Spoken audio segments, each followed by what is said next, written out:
Hello students, this is the fifth video of atomic chapter and in this video we will study about hydrogen spectrum and spectral series.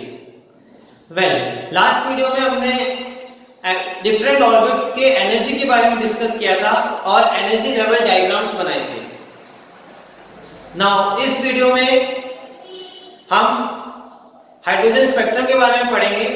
Now आप जानते हैं कि जो third postulate है bore का, उसके according जब कोई इलेक्ट्रॉन ग्राउंड स्टेट में होता है और उसको एनर्जी सप्लाई की जाती है तो वो हायर एनर्जी स्टेट्स में जंप कर जाता है और फिर जब वो वापस डी एक्साइट होता है हायर ऑर्बिट से लोअर ऑर्बिट में तो वो उसी एनर्जी के फोटॉन्स को एमिट भी करता है.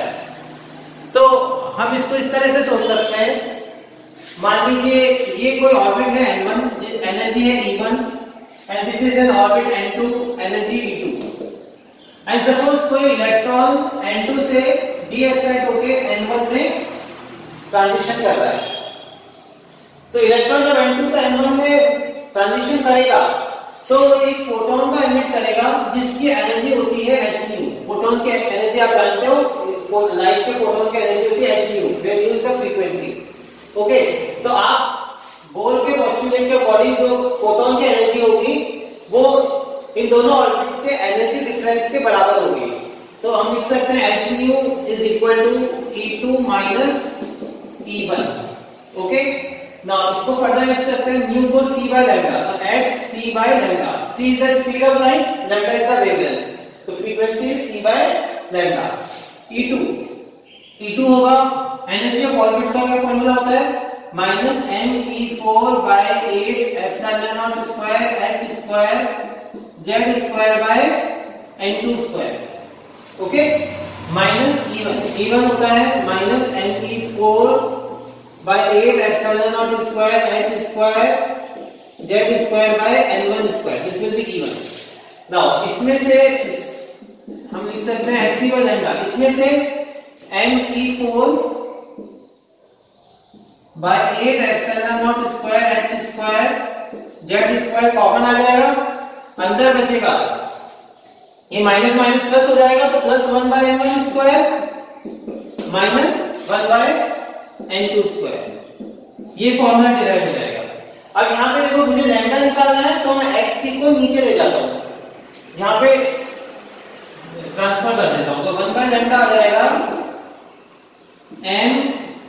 me4 by 8 epsilon naught square h square z square divided by hc is into 1 by n1 square minus 1 by n2 square. ये आया. अब यहाँ पर देखिए ये सारी चीजें कांस्टेंट्स है, इन सब की वैल्यूज हमें पता है. m क्या होता है, mass of electron, e charge of electron, epsilon not permittivity of free space, h Planck's constant, c speed of light. तो अगर हम सारे कांस्टेंट की जगह एक कांस्टेंट r मान लें तो ये फॉर्मूला बन जाएगा. इन जब की जगह मैंने क्या किया, इन सब की जगह एक सिंगल कांस्टेंट r लिख दिया. तो ये फॉर्मूला बन जाएगा 1 by lambda is equal to r z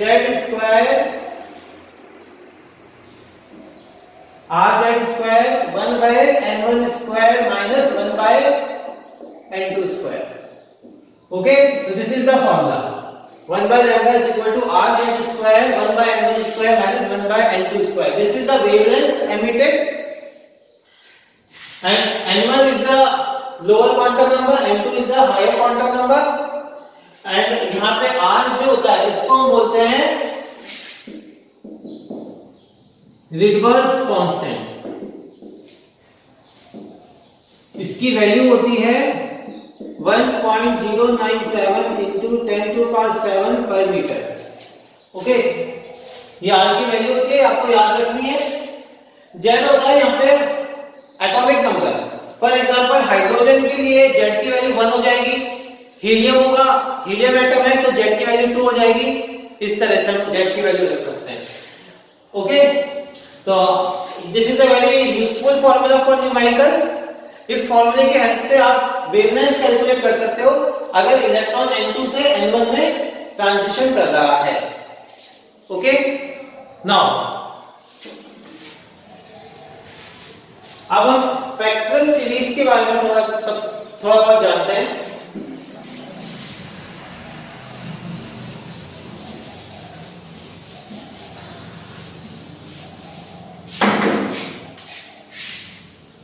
spectral series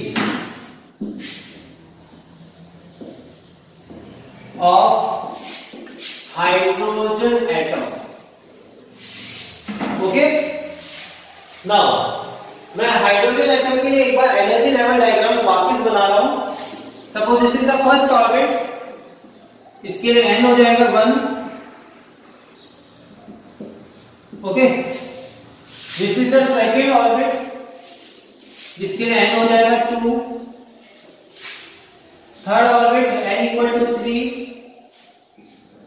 n equal to 4 and so on. Okay, n equal to 5 and n equal to 6 and so on, हम इंफिनिटी तक जा सकते हैं। This is n equal to infinity. इस तरह से orbits को हम इंक्रीज करते जा सकते हैं। ओके, नाउ यहाँ पे इलेक्ट्रॉन की कौन कौन से ट्रांजिशन पॉसिबल हैं। मान लीजिए इलेक्ट्रॉन किसी हायर स्टेट में जंप कर जाता है, तो जब वो डी एक्साइट होगा तो उस समय कौन कौन से ट्रांजिशन पॉसिबल हैं वो हम देखते हैं। Now, first possibility is कि इलेक्ट्रॉन 2 से 1 पे जंप कर जाए। ओके, तो फोटोन एमिट होगा और ट्रांजिशन 2 से 1 होगा। सेकंड इज इलेक्ट्रॉन 3 से 1 पे आ जाए, या 4 से 1 पे आ जाए, या 5 से 1 पे आ जाए एंड सो ऑन, और फाइनली इंफिनिटी से 1 पे जंप कर जाए। तो इस टाइम ट्रांजिशंस को हम बोलते हैं लाइमन सीरीज। ओके, और इनमें जो वेवलेंथ एमिट होती है वो लाइमन सीरीज के अंदर आएगी। ओके, नाउ यहां पे आप देख सकते हो ये वाला जो ट्रांजिशन है 2 से 1 की तरफ जो ट्रांजिशन हो रहा है, इसके लिए एनर्जी मिनिमम होगी, क्योंकि जो एनर्जी डिफरेंस होगा 2 और 1 का वो मिनिमम होगा इस केस में। तो इसको हम बोलते हैं first line of Lyman series. Similarly जो इंफिनिटी से 1 का ट्रांजिशन है उसमें एनर्जी मैक्सिमम होगी और वेवलेंथ मिनिमम होगी। तो इस ट्रांजिशन को हम बोलते हैं सीरीज लिमिट। ओके, समझ गए? जो फर्स्ट ट्रांजिशन है, जो मिनिमम एनर्जी है और मैक्सिमम वेवलेंथ का जो ट्रांजिशन है उसको बोलते हैं फर्स्ट लाइन, और ये वाला जो ट्रांजिशन है जिसमें एनर्जी मैक्सिमम है, this is called series limit. Now n equal to 2 के ट्रांजिशन देखते हैं, तो वो हो सकता है 3 से 2, 4 से 2, 5 से 2, इस तरह से हम कर सकते हैं, और फाइनली इंफिनिटी से 2। इन ट्रांजिशंस में जो वेवलेंथ एमिट होती है उनको हम बोलते हैं Barmer series. Okay, Barmer series ये वाला होगा 3 से 2, ये हो जाएगी first line of Barmer series, और इंफिनिटी से 2 जो होगा वो series limit of Barmer series हो जाएगी। ओके, इसी तरह से अगर मैं n इक्वल टू 3 के ट्रांजिशन देखें तो वो होंगे 4 to 3, 5 to 3, 6 to 3 and finally infinity to 3। इन ट्रांजिशंस को हम बोलते हैं पास्टल सीरीज। ओके, देन 4 वाले जो ट्रांजिशन होंगे n इक्वल टू 4 वो होंगे 5 to 4, 6 to 4 एंड इस तरह से इंफिनिटी से 4 तक हम जा सकते हैं। इनको नाम दिया हुआ है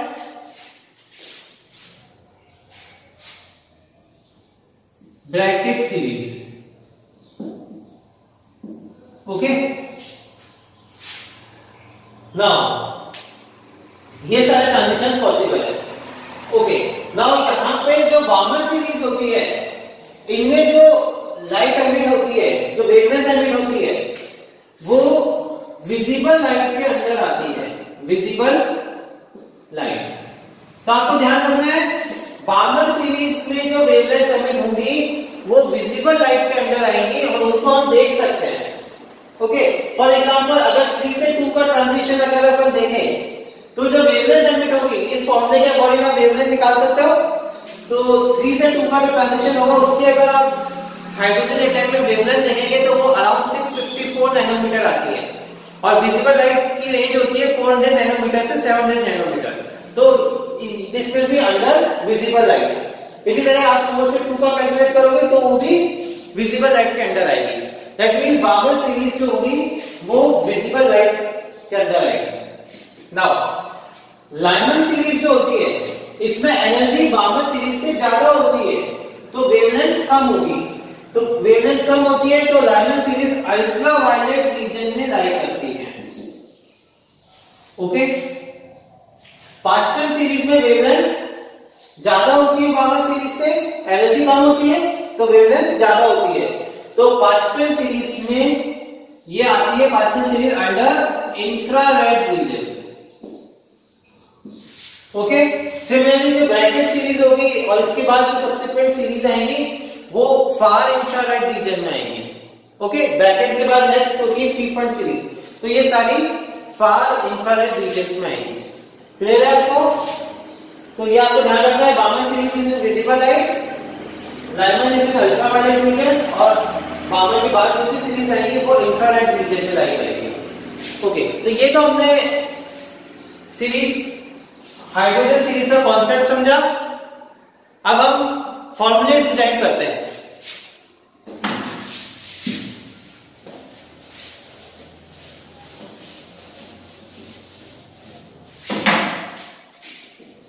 सबसे पहले लाइमन सीरीज। लाइमन सीरीज अभी फॉर्मूला आपको याद होगा, मैंने लिखा था 1/λ = RZ² 1/n1² - 1/n2²। तो RZ क्योंकि हम हाइड्रोजन एटम की स्टडी कर रहे हैं तो Z1 हो जाएगा और ये बन जाएगा 1/n1² - 1/n2²। Z को 1 रख दिया मैंने हाइड्रोजन एटम को। ओके, तो लाइमन सीरीज के लिए n1 तो ऑब्वियसली 1 ही फिक्स हो गया और n2 की वैल्यू 1 से कुछ भी बड़ी कुछ भी वैल्यू हो सकती है, जैसे 2, 3, 4। तो जो इसका फॉर्मूला आएगा लाइमन सीरीज का वो हो जाएगा 1/λ = R 1/1² - 1/n²। ये एक जनरल फॉर्मूला हो गया लाइमन सीरीज के लिए, क्योंकि n1 1 हो गया और n2 की वैल्यू मैंने n मान ली। यहाँ पे n जो होगा वो 2, 3, 4 कुछ भी हो सकता है, 1 से बड़ा कोई भी इंटीजर। ओके, तो this is the formula for Lyman series. आप जानते हो ये किस रीजन में लाई करती है? अल्ट्रावायलेट रीजन में। नाउ अगर इसकी फर्स्ट एलिमेंट की बात करें, फर्स्ट लाइन या फर्स्ट एलिमेंट की अगर बात करें तो उसके लिए n की वैल्यू 2 हो जाएगी, क्योंकि first line is transition from 2 to 1। Okay, तो फर्स्ट लाइन के लिए जो वेवलेंथ आएगी 1/λ1 = R 1 - 1/2²। तो ये आ जाएगा 1/λ1 = R × 3/4। ओके, तो λ1 कितना आ गया? 4/3। This is the wavelength of first line of Lyman series. इसी तरह अगर मुझे सेकंड लाइन निकालनी है, क्लियर है आपको? Second line of Lyman series ये रख कर रहा हूं मैं।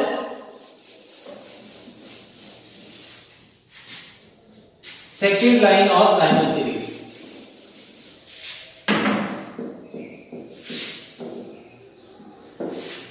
तो उसके लिए फॉर्मूला हो जाएगा 1/λ2 = R 1 - 1/, सेकंड लाइन के लिए क्या होगा? ट्रांजिशन 3 to 1, तो n हो जाएगा 3, तो 3²। तो दिस विल बी 1/λ2 = R × 8/9। तो λ2 हो जाएगा 9/8R। ओके, सिमिलरली अगर मुझे सीरीज लिमिट निकालनी है फॉर लाइमन सीरीज तो उसका हो जाएगा 1/λ∞ = R 1 - 1/n कितना होगा? इनफाइनाइट, 1/∞।